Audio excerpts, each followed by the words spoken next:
for the July meeting. Is there a motion to approve? I'll make the motion, Don. Is there a second? Second. Motion has been made and properly seconded. All those in favor, please say aye. Aye. Aye. Aye, okay. At this time, I'd like to refer to Christopher and let him make necessary comments. Thanks, Don. Good morning, everyone. I'll be brief. As I think you know, pursuant to the agenda, this is our annual actuarial report from the folks at from Aon, Al Johnson and his team. They'll walk through the report, and then there's a short supplementary report. Obviously, if there's questions, feel free to ask Al and his team those along the way. And then if any adjustments or changes need to be made before the report is finalized, the folks at Aon will be happy to do that. So with that, I'll turn it over to Al to get started. All right. Thanks, Chris. Good morning, everybody. It's, as always, a pleasure to be with you today and present the actuarial valuation for the Philadelphia Gas Works pension plan. This is for the plan year beginning July 1, 2023 through June 30th of 2024. And we're going to take you through the results and some of the details. My colleague, Caleb McGarry, is also on the line with me, and we'll be doing part of the presentation. So when we get to that point, I'll switch it over to his control. So Bill, if you could move forward a bit to like another page or two. There's a executive, sorry, there you go. The executive summary. There you go. Yep. Okay. Thank you. Just for the group here at a very high level, the plan basically was very stable last year. The funding ratio, the actuarial funded ratio increased from 75.44 to 75.85. So very consistent. This was above, we had forecasted last year at about 74.8. So we did a little bit better. That was primarily driven by asset returns above the expected rate of 7%. In addition, we've had a decent number of new hires this year. And in the past, we assume, or we are assuming that 50% of the new hires will join the pension plan. 50% of the new hires will join the defined contribution plan. This year, we had 66% of the incoming active employees choosing the pension plan and only 34% choosing the defined contribution plan. So what we'll see is an uptick actually in the number of actives from last year to this year, where in the past, it has been generally declining year over year as more of the folks are moving into the defined contribution plan at their date of hire. Bill, if you could turn to, I think, the next page right there, do a quick overview of the census data that we collected this year compared to last year. So as I mentioned, there's that increase in the active participants, about a 5.4% increase over the prior year. I think from 21 to 22, it was a decline of about 5%. So again, with those extra folks coming in this year, we're seeing that in that count. Retirees and terminated vested folks, just normal changes in those numbers year over year. Nothing startling there. Our payroll went up about 5.4%, generally due to those additional new hires coming in, increasing the active participant count. The average pay was flat, and that's expected when you're hiring a lot of new employees. They're coming in at a lower salary rate, so that tends to bring down the average pay, even though our total payroll is increasing. And the average age in past service, you can see slight declines in both of those. And again, that is a reaction to having all these new employees joining the plan. So slight decreases in both of those. Okay, we can move to the next page. Thanks, Bill.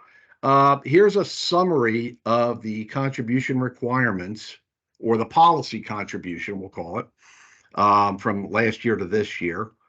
Our normal cost, which is the value of the benefit accruals for 1 year, is about the same. Again, very stable, only about a 0.3 increase. The policy contribution is currently the greater of what we call the 20-year open amortization policy and the 30-year closed amortization policy. And we can see those numbers moved a little bit, not extreme.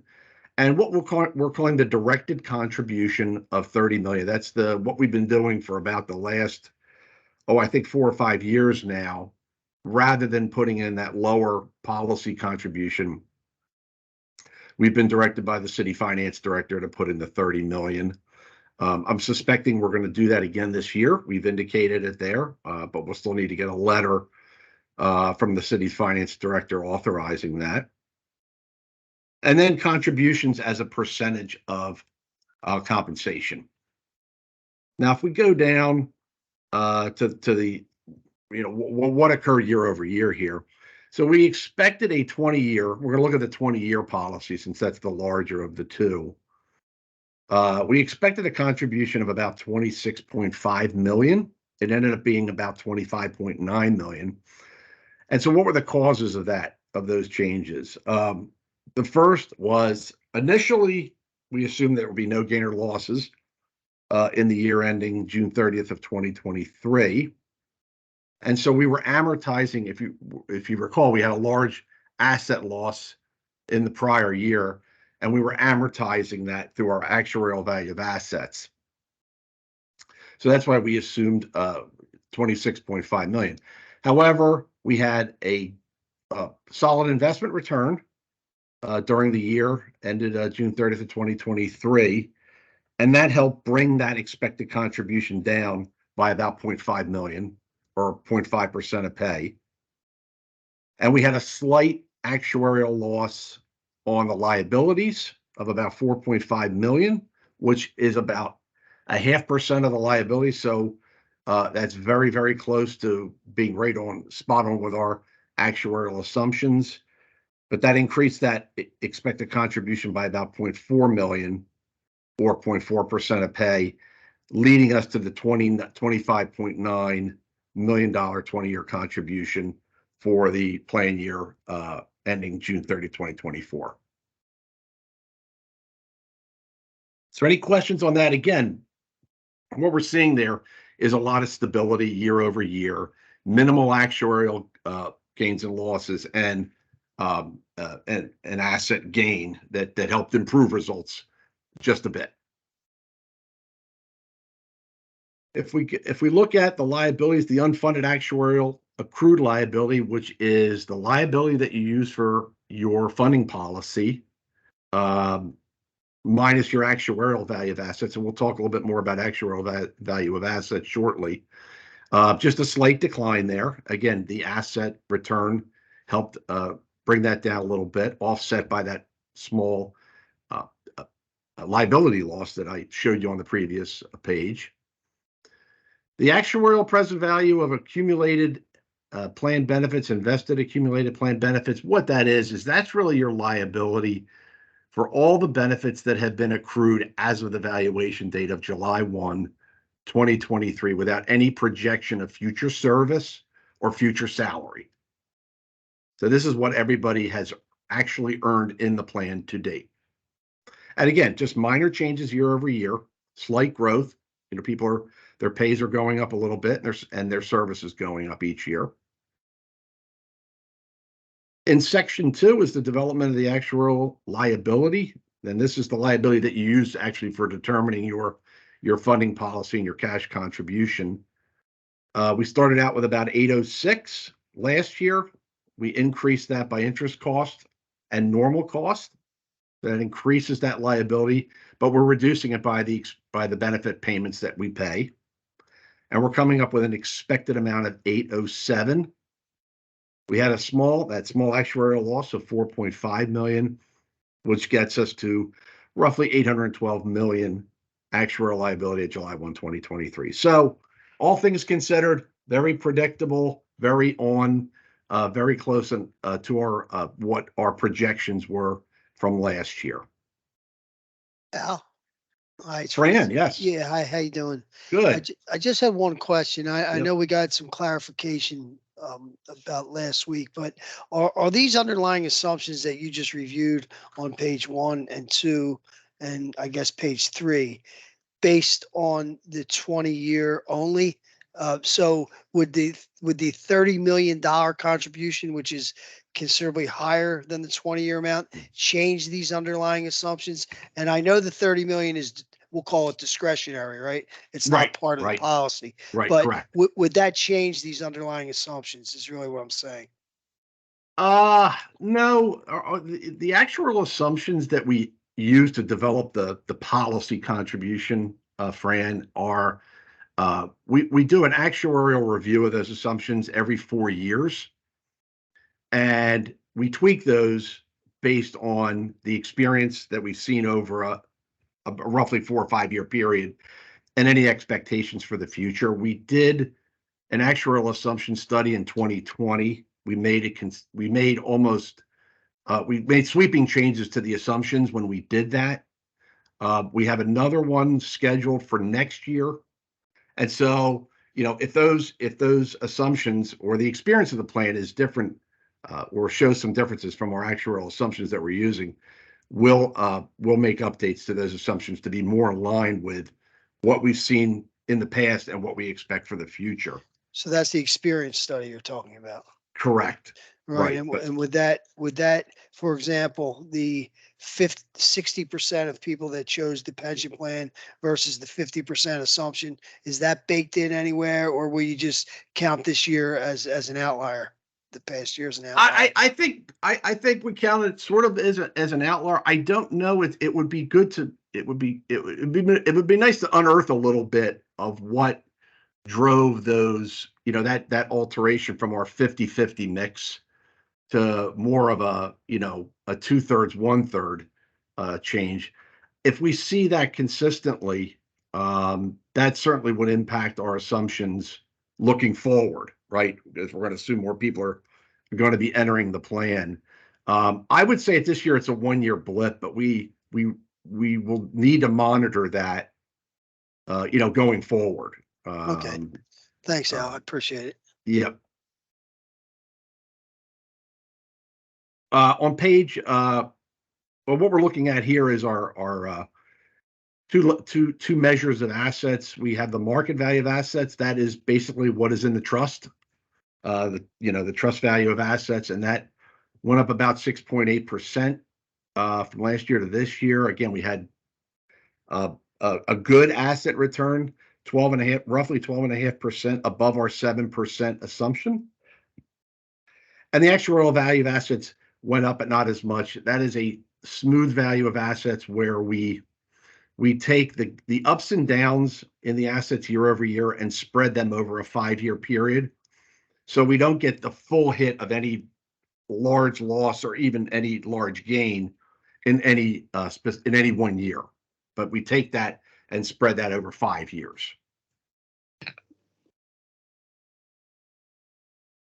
Okay. We can skip this. This is pretty much most of the stuff we talked about.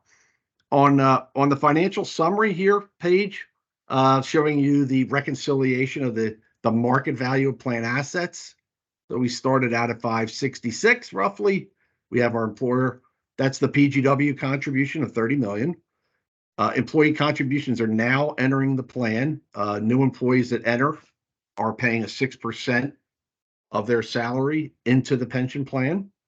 And then our investment return of 66.8 million for 99 million in receipts to the plan, offset by benefit payments and administrative expenses that lead us to 604 million, roughly 604 million in market value of assets as of July 1, 2023. And then down below is the current allocation of the plan assets and the target allocation. Rate of return of about 12.56 and our assumed rate is 7. So last year we had a really bad year. We were well below 7. This year we're nicely above that 7. So there is a lot of volatility around the market value of assets, as you can see, leading to why we use an actuarial value that smooths out those annual ups and downs in the market value of assets. Okay. This page here shows the development of that actuarial value of assets. So essentially how it works is we start out with the market value last year, what we expect that market value to be based on using a 7% interest rate, and then what it actually is. So it actually came out to be 604. That difference was a gain of about 28.2 million, but we're not going to recognize that all this year, that gain.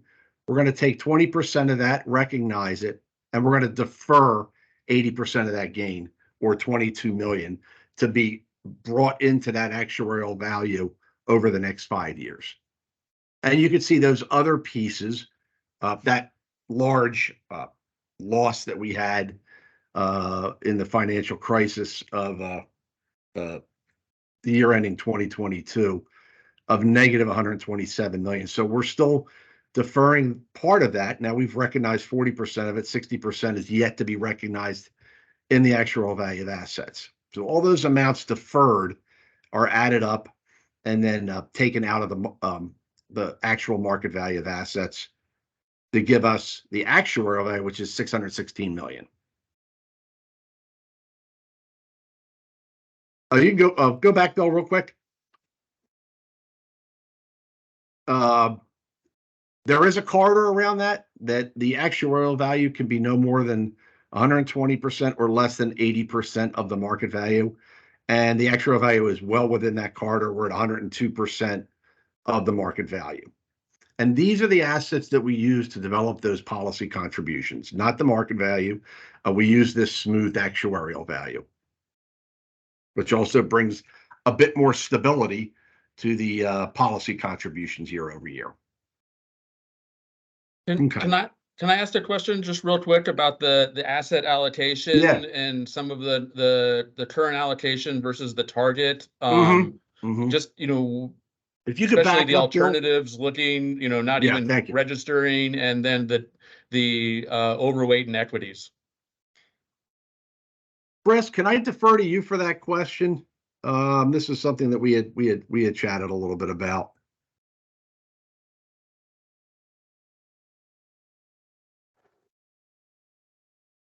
Yeah, sorry, I was having trouble getting off mute. So I think a couple other folks have raised that as well. There was a discussion, I think last year, about moving into some alternatives. Ultimately, that was the commission decided not to move forward with it. And I think we need to revisit that with PFM and as a group. A related issue that's come up is that we normally carry at least, let's call it 1.5% cash, maybe 2% cash, and that's not being reflected in the asset allocation either. And maybe there's, I'll call it, really limited justification for that when interest rates are around 0. I think it's much harder to make that argument when interest rates are paying 5.5%. The overweight in equities is a result of obviously the uptick in the market, not having to have drawn down a lot of money for benefit payments lately because we've had a fair amount of cash, and then because of the decision not to move into alternatives, that kind of results in a little bit of a natural overweight towards the equity side as well. So hopefully that provides a little bit of clarity, but I think it's definitely something that we need to discuss with PFM and as a group about whether or not we should formally tweak the IPS. Thanks, Chris. And I just wonder, when it says cash and other, so that doesn't refer to cash that we have on hand, or what does the cash refer to in that part? No, the cash is referred to in the asset allocation. I'm referring to the target allocation. Oh, okay. Okay. So, yeah, so Yeah. where it has the target and it says 0, obviously, that's not, indicative. We've generally tried to keep somewhere between 3 and 6 months, kind of at a minimum, of benefit payments on hand. They're running about 2.5 million, 2.6 million a month, our share of the benefit payments. So that would mean anywhere, let's call it between 7.5 and 15 million, or 8 to 16 million. Sometimes if we're concerned about market volatility, for example, back during the market shock of COVID in March 2020, the commission, I think, was pretty proactive in putting aside a little bit of extra money for benefits in case the market dropped significantly further. But generally, we've tried to stay in that 3 to 6 month range. I don't have the number in front of me, but I believe we're around 8 to 10 million in cash right now, just as a real-time example. Okay. Thank you. I appreciate that. Yep. All right, I am gonna turn it over to Caleb. My colleague Caleb McGarry here is going to take us through a few of the next sections, and then I'm going to return for the census data, some more of the census data review. Yeah, thanks, Al. Could we jump back 2 pages, I think? There we go. Perfect. Thank you very much. Appreciate it. So this is section D, our summary of the valuation results. We've already seen a lot of these numbers already.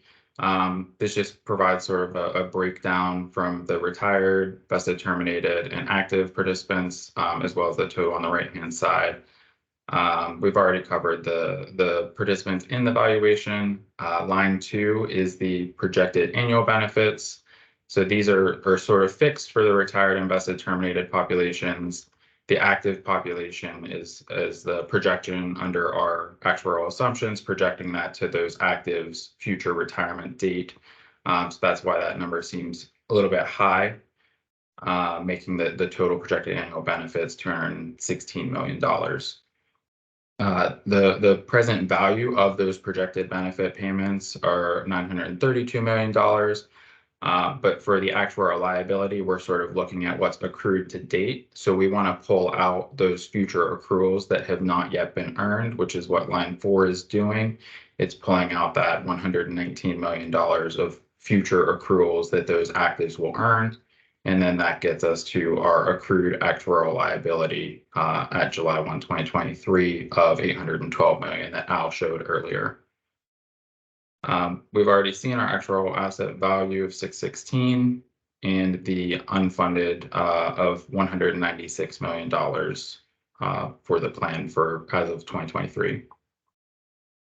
The bottom 3 items is a breakdown of the normal costs between the PGW normal cost, or the employer normal cost, and the employee contribution component of that normal cost. So the employees are paying a portion of their accruals, and that gets us to the PGW employer normal cost of the $7.75 million that Al showed earlier on the summary pages.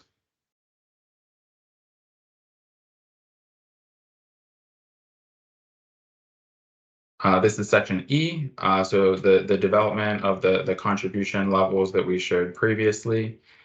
The top half of the page is the 20-year open amortization policy. The first component of both of these amortization policies is the normal cost that we just showed on the prior page, followed by the amortization schedule, or the calculation of the amortization payment. Under the 20-year open, we're amortizing that unfunded actuarial liability of $196 million over 20 years, which gives us a payment of $17.3 million. And then we are assuming, for purposes of the rest of this report, a mid-year contribution of line 4 of $25.9 million that Al showed previously. And then the bottom half of the page is the 30-year closed amortization policy. Again, we have the normal cost component and then the amortization schedule. So we're carrying forward those amortization payments since 2015 And then each year thereafter, we've been recognizing a change from the expected unfunded actuarial liability. It was very small this past year. The bottom line of that schedule of 7/1/2023 was only $1.8 million in the additional unfunded amount. Expected unfunded amounts created that small new amortization payment of 137, making the total annual amortization payment under this 30-year closed policy $16.5 million. And then as of the middle of the year, the amortization payment plus the normal cost gives us a $25.1 million contribution. And the next page just shows this as a bar chart to kind of see the different components. The normal costs are the same, and then the amortization payments differ, as we saw on the prior page, with the interest as that little small green sliver on this page.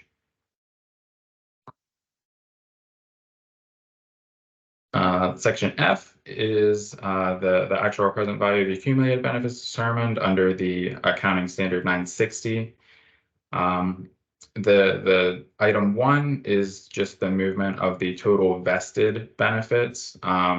Again, Al mentioned there was a minor actual loss on from the demographic changes.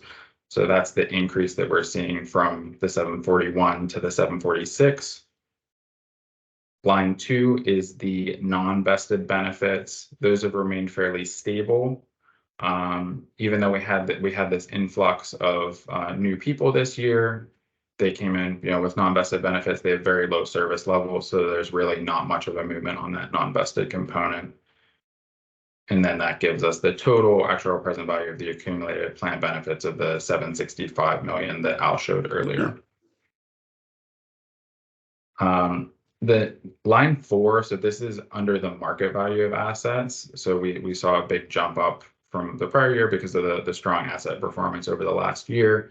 And that's really what's driving the change in line 5, making that deficiency quite a bit smaller. It went from 194 down to about $161 million because of that strong asset performance. The liabilities didn't have too much of an impact here. It was primarily a result of the market value of asset improvement. And I think line 6 is really just showing that the large influx of non-vested participants from the prior year, just because of the new entrants to the plan.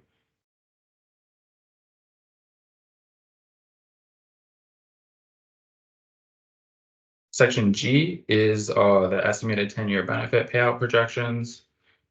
So that the second column of this 10-year projection is the expected benefit payments of the plan in aggregate.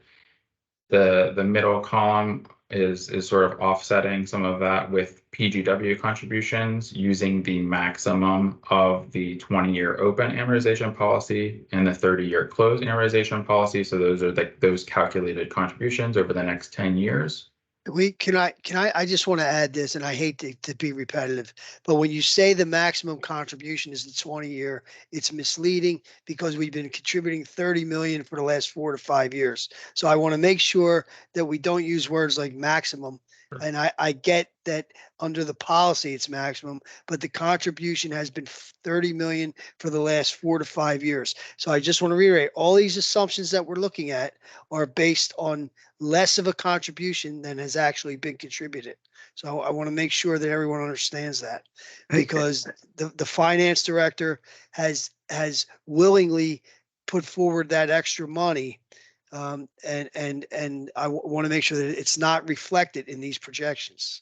Yeah. Hey, Fran, we could show an additional, we do this because the 30 million has been a year-to-year process, right? It's happened now pretty consistently, but we can never be 100% sure that it's going to happen the year after or the year after. So we have been showing this chart to be, the policy, the true policy contribution. We could add another one that would show 30 million if that's something. I think it would be helpful to have have a chart showing the actual results based on the actual contributions, just as an ancillary, because we are building, this is a public meeting. This is a public record. I want to Mhm. make sure that it's understood that the contribution was larger and that the projections might be slightly different based on the larger contribution.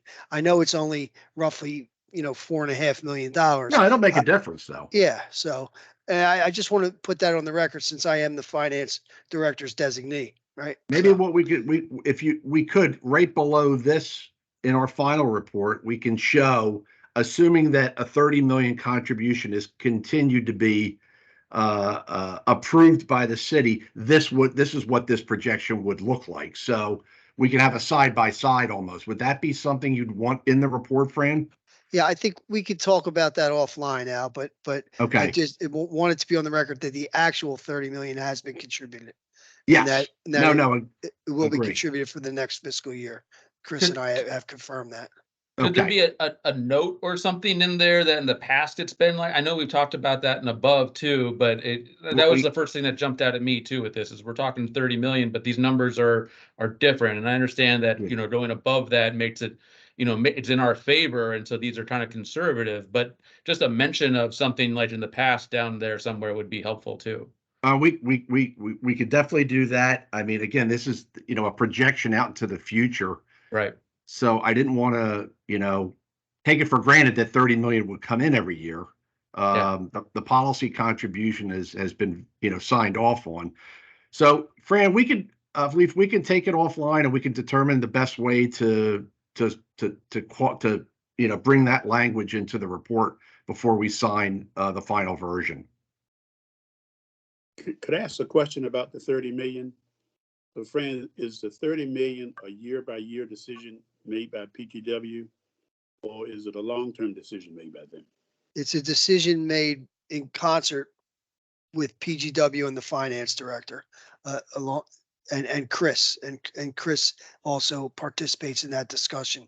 So we've done that for the last, as Al said, 4 to 5 years. Yeah. And going forward next fiscal year, the finance director has agreed for that contribution to be 30 million also. The letter is forthcoming. So that's how it occurs. So Al is correct. It would be irresponsible to project it out for 10 years or 15. I get that, Al. I'm with you 100%. I'm just saying there should be some sort of acknowledgement that that's been done and the years that it's been done. That's all. Right. Yeah, this originally had come up, I think, in 2019's meeting. PGW had some extra slack built into their rate system, and they had requested that I had mentioned at the Sinking Fund Commission in 2019 that, could we move up to 30 million? We have it built into our rates. Let's put in a little bit extra. Let's fund this thing a little bit more aggressively. And that's where it had started. And then it's just, it's kept going year over year, which I, as an actuary, am never opposed to putting in some extra funds into a plan and make it a better funded, more secure program for all interested parties. So you'll never get an argument from me about that. Right. And that's been the finance director's perspective also. So, and I just wanted that to be acknowledged. Yes. Thanks. Yes. Yep. And Al, I know it's on the supplementary report or the alternative funding, but you kind of ran this, and maybe it's something that we can talk offline, but you kind of ran what these projections would look like on that 5-page supplement if we go out the next 10 or 15 years using the 30 million. So I think we could kind of use that. I mean, I'll talk to you offline, but I think we could kind of use that as the template for what Fran and Don and Leaf are talking about. Yeah. Yep. Okay. Thank you.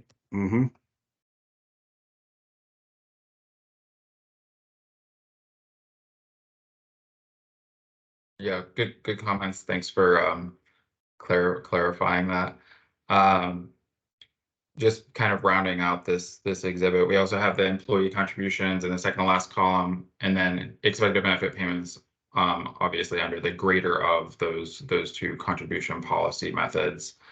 So if we would reflect the $30 million, then that would drop these from about roughly $35 to $36 million down to around the $31 million level per year.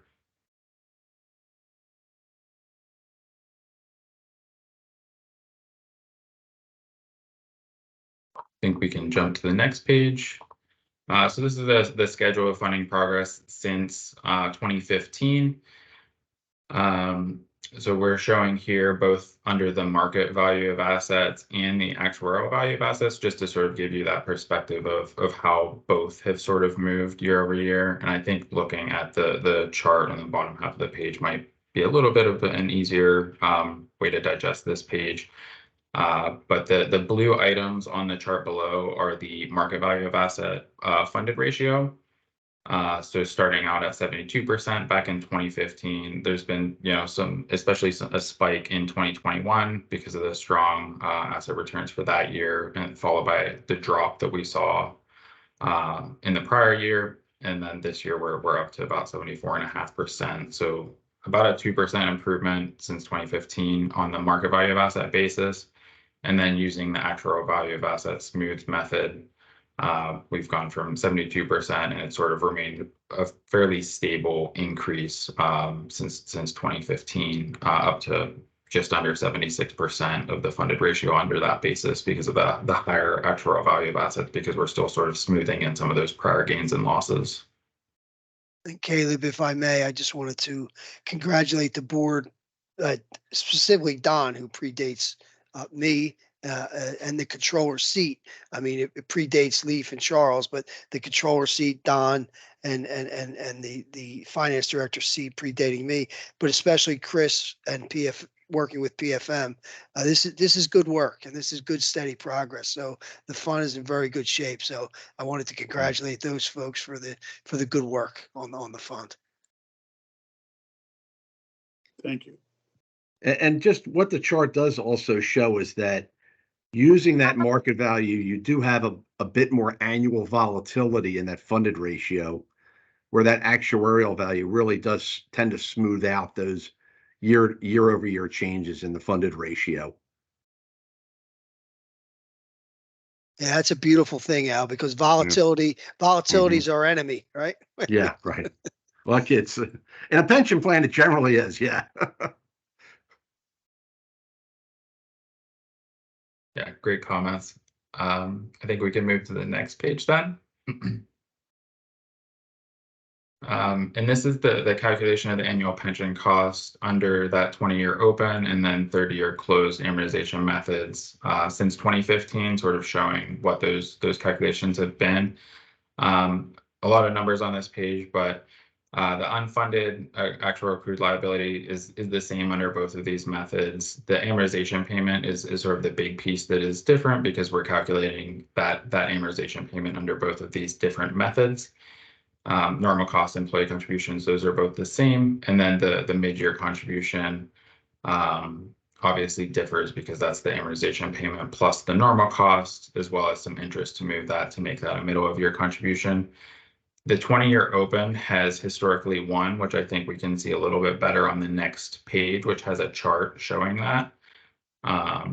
It's sort of produced a higher contribution over the last, or since 2015, sort of hovering in the $25 million to $30 million range. And then in the last handful of years, it's produced a contribution at about the $26 million level, whereas the 30-year close has been producing a contribution right around the $25 million level.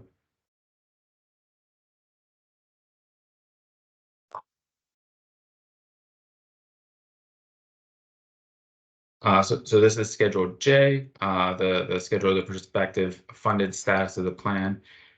So this is reflecting the greater of that 20-year open and 30-year close amortization in the mid-year contribution value. We do have a supplement that I think Chris mentioned that also shows projecting out the $30 million contribution per year.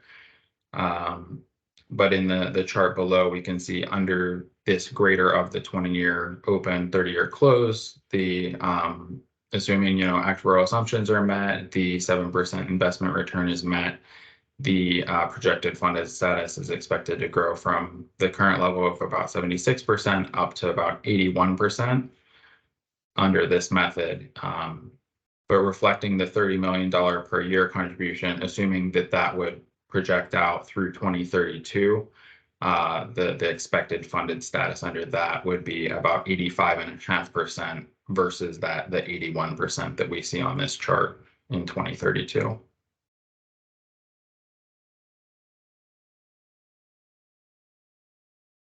Okay.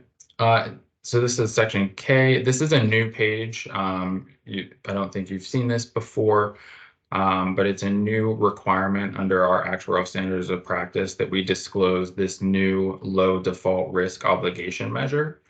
And essentially what it is, so PGW is currently has a balanced approach to their investment policy. We talked about it with the balance of the equities and fixed income. This measure is sort of looking at if PGW moved to a solely fixed income securities investment policy and what the impact on the discount rate would be, reflecting that. So we've run that, reflecting a bond yield curve and come out with a 5% discount rate. So 2% lower than the current 7% discount rate. And that produces a liability, or the LD-ROM figure that you see at the bottom of the page, of just over $1 billion. And you can sort of compare that number to the $813 million that we've seen on the prior pages as sort of your comparison point. So about a $200 million difference when reflecting this. But this is purely just a disclosure requirement that needs to be shown if PGW would move to that solely fixed income securities investment policy. But I want to pause here and make sure there aren't any other questions, since I know that is a new schedule. If not, I will pass it back to Al to walk through more of the census information. Thanks, Caleb. So we'll close out here at the back end. The top chart here is showing the number of retirees you have by year of retirement, or by number of years in retirement and current age. You have an average age of your retirees of about 71.6, and they've been retired for about 13 years. There's your total benefits and your average benefit. Same for your terminated vested. These are people that have left PGW but have not begun to collect their benefit yet. So that shows you that bracket by age group, total benefits in that age group, and then average benefits. So it's really not, in comparison, it's really very small. It's only about 3 million in outstanding annual benefit payments.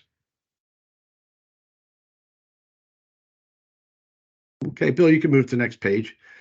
Here's a distribution of the active participants by age and service with PGW. The down the column is age, and across the top is service with PGW. It shows the number in a cell and then the average within that cell. But if there is 20 or less, we don't show that for confidentiality reasons. The totals do show everybody. The totals down below the 1,119 is inclusive of all folks, and there's the average salary and total earnings, which we saw on one of the earlier pages. And as you can see and would expect, as you move from northwest to southeast, people are older, longer service people generally have higher average salaries than those in the younger age and service categories.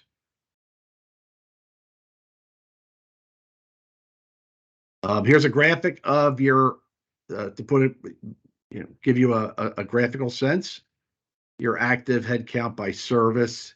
So it looks like a good majority of the folks right now are 20 years or less at PGW, with it tailing off as you get to higher and higher service. And particularly once you get to 30, there is a 30 and out provision of an unreduced benefit. So you're going to have not as many people generally in those longer service categories. And then down below just shows the actual number by those service categories.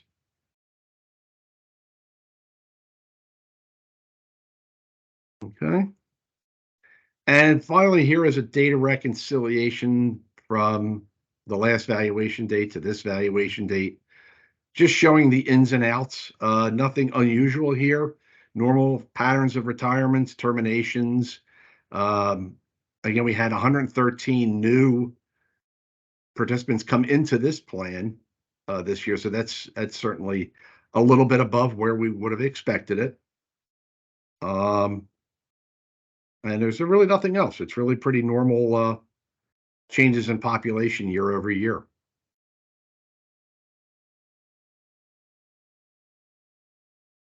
This just talks about the actual methods that we use. We use what's called a projected unit credit cost method to determine the liabilities of the plan. And we use that actuarial value of assets that we discussed to determine the value of assets that we use in determining our contributions. Okay. And then finally, in section O is a summary of the actual assumptions and methods that we do use. Everything is up to date. Again, we made some significant changes to these assumptions when we did our experience study back in 2020. We expect to be doing another study in 2024. I don't suspect there's going to be a great deal of change here. Our actuarial gains and losses have been relatively small, which generally indicates that our experience is hitting what our assumptions what our assumptions say. But as being a good fiduciary, it's incumbent to do those studies every 4 years just to make sure that nothing is getting out of whack and that we're funding at an appropriate level. And then in the back, the last section is just a summary of plan provisions. If there's more detail, yeah, this is just in a continuation of the methods showing different rates. And then finally, section P is a summary of the plan provisions. There's more detail in the plan document. This just gives you a brief at-a-glance summary of the provisions that go into our valuation. And I think that's about it. Now, we do have that supplemental report that went around.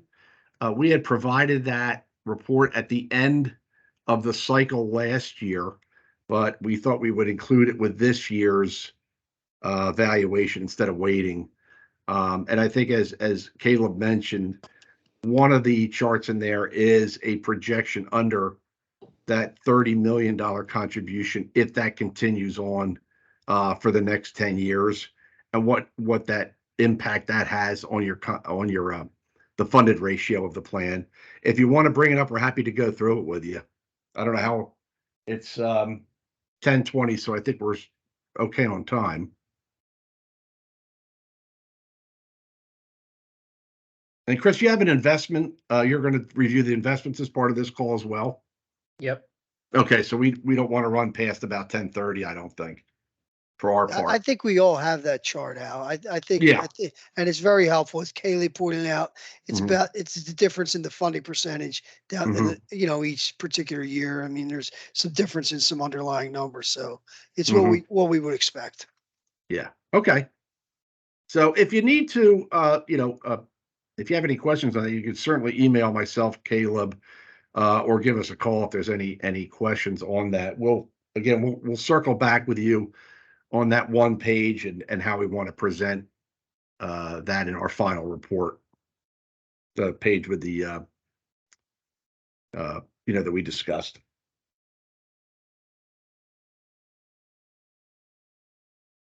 So all in all, very stable year. Nothing crazy happened. Again, demographics were very close to our assumptions, demographic changes. The assets performed well, which gave us a lift on the on the funded status and the contributions under the policy. So all in all, just pretty straightforward valuation this year, which is good. We don't like surprises.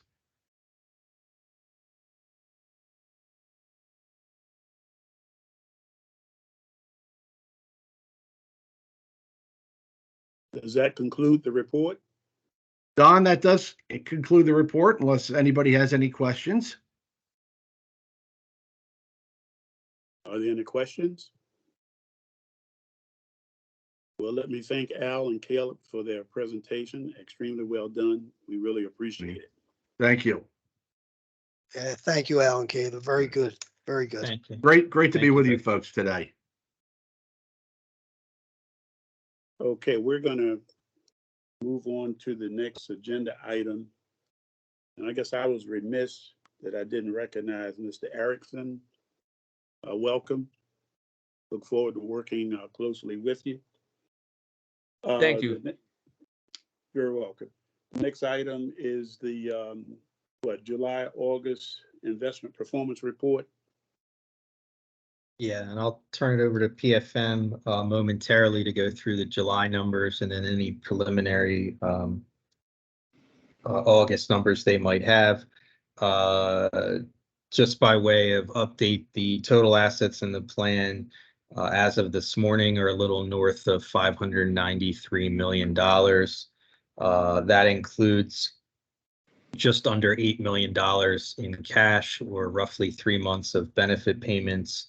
The last benefit payment from the fund went out September 6th and was around $2.53 million, which is consistent with what we've been seeing. With that, I will turn it over to the folks from PFM to walk through the performance numbers. Thanks, Chris. I think we can be pretty brief. First of all, just some comments on the actuarial. Thanks, Fran, for the kind words. I'll just, it's obviously a group,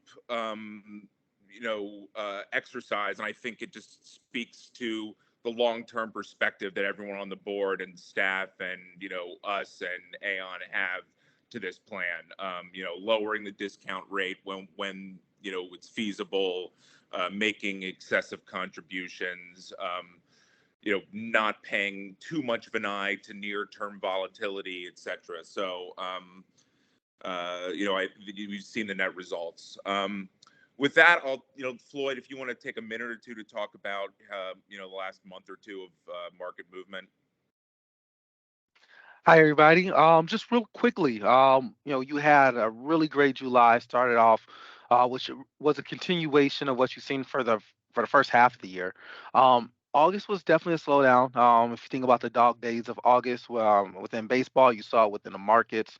Where it was at, you had a lot of pullback within equities, and I should say a lot within the smaller side of equities. Like, for instance, Russell 2000 pulled back about 5% for the month of August, while the S&P 5 or Russell 1000 pulled back about 1.6, 1.75. So you're starting to see, a little bit of moderation within some of the returns. Just to give you a quick brief and realization is that if you look at the year-to-date time frame versus the actuarial expectations, to be able to pull in close to 14%, as of, and this was as of 7/31, versus an actuary assumed rate of return of 7%, you're beating that number hands down just for the year. So that gives you also a perspective of you're also bouncing back from a down year of last year. So you are seeing you've seen some of that within the market, and you're starting to see now where, across the board, there's more questions being raised over, is this going to be a continuation? I think the expectation of a soft landing has really, we've already been talking about that for, let's say, almost more than a year with PGW, but you're starting to see it now become a reality within the market as a whole, and more people actually understanding that. If you look at it from an international perspective, internationally, they're a little bit behind of where the U.S. was. U.S. was one of the first developed nations to start increasing interest rates. You had Europe and a couple others lag behind us, so they're still, in the interest rate increasing buckets. If you look at their returns for the month of August, the returns actually were slightly lower than the U.S. So, for instance, developed posted a return of negative 3.83, while emerging markets posted a return of negative 6.16. Where's that coming from? That's really coming from, you're seeing a slowdown within Europe. You're seeing concerns about, will they be able to have good demand? Will they be able to actually do a good amount of trade? But the biggest thing, especially within emerging markets, is China. The one thing I would say, if you're going to take anything from the international portion from China, is to understand that they are going through what you would consider 4Ds: a decrease in demand, an increase in debt, a change in demographics, and then decoupling or de-risking. So, when you think about emerging markets about for that index, more than 30% is made up of China, and understanding that, okay, within this portion, China's got a lot of structural headwinds, both currently that they have to deal with, and for the long term. So while it doesn't look great for them right now, you're starting to see their growth actually being downgraded as a whole. That's where they are. And then last but not least, for fixed income, the returns is still been a yield-seeking type of activity within fixed income. You also have an inverted yield curve. Where have the returns been? High yield. You see it within your portfolio. You even see it for the month of August. And to give you perspective, for the month of August, high yield posted a return of 0.28%, while the Barclays US aggregate posted a return of negative 0.64%. That was primarily due to government debt being negative for the month. But what you're still seeing is that people are demanding that higher yield, but also they're not concerned about companies going under. If you're concerned about companies going bankrupt or defaults, you would definitely see it within the returns within high yield, and you're not seeing it as of yet. Alex, anything else I should cover? No, I mean, like I said, I think it's funny, that we've certainly seen more volatility injected since the end of July. I think, there was some questions about where, what the Fed does next. Maybe the Jackson Hole comments provided some clarity. I think that it was interesting. There were, maybe some data that was released. I think we've seen a little bit of a slowing in the job market that maybe gave a little more clarity to what the Fed might do this year. I was just in Canada where central bank met this last week, and they continued to pause, or I think it was their first pause up in Canada.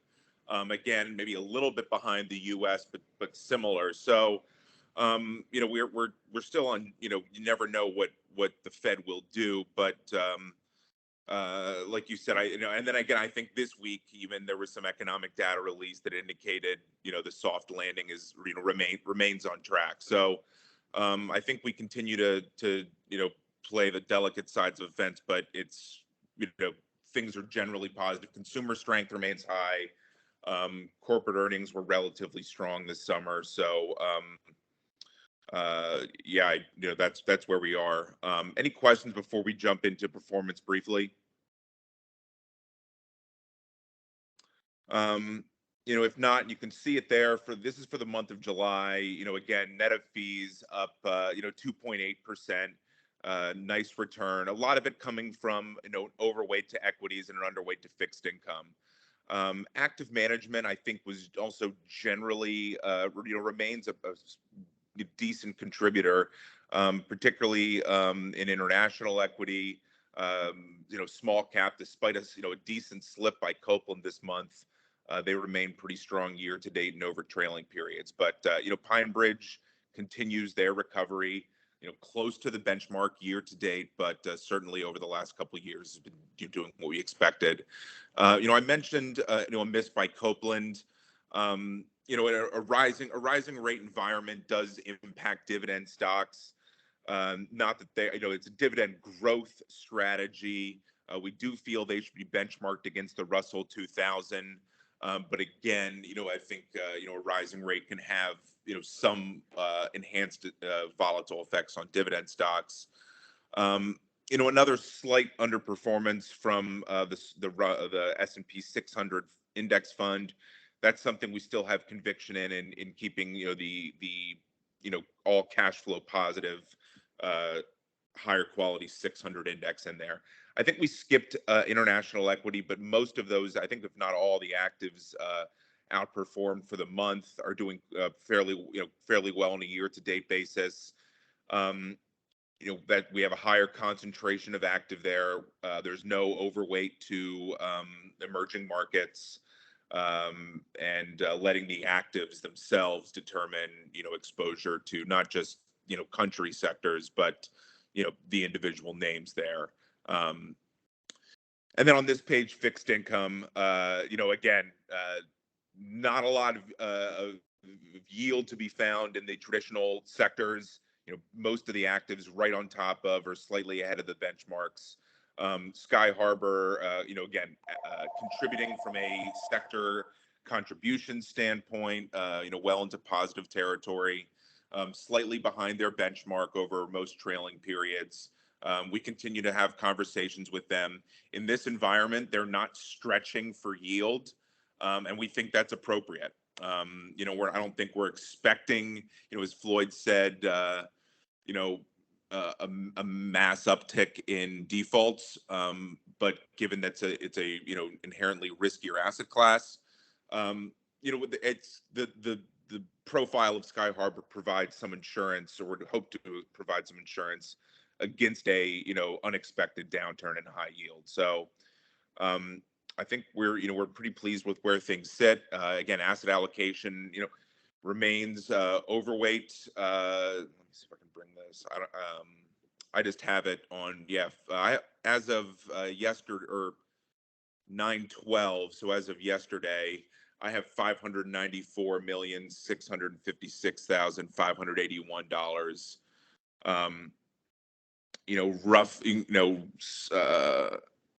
Roughly 5% or so overweight to domestic equity, large cap, a percentage point overweight to small cap, a little less than a percentage point overweight to international equity, and then the bulk of that again coming from fixed income and cash. So again, from a intermediate to long-term perspective, we favor that allocation. Valuations remain attractive, even as prices have ticked up this year, but we're still at a discount from last year. I mentioned earnings strength, so no recommendations for any changes today. And that's it.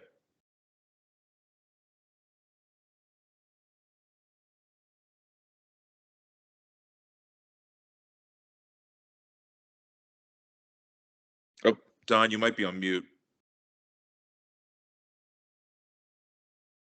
Thank you very much. I was asking if there were any additional questions.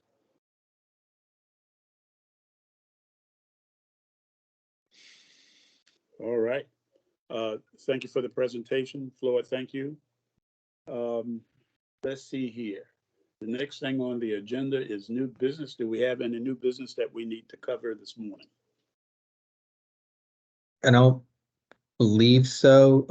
I will work with Al and Caleb on the revisions or the updates to the report and circulate an updated draft with that information included. We'll also list the questions or the agenda item around the IPS and the things Leaf and I think Fran mentioned for the November meeting.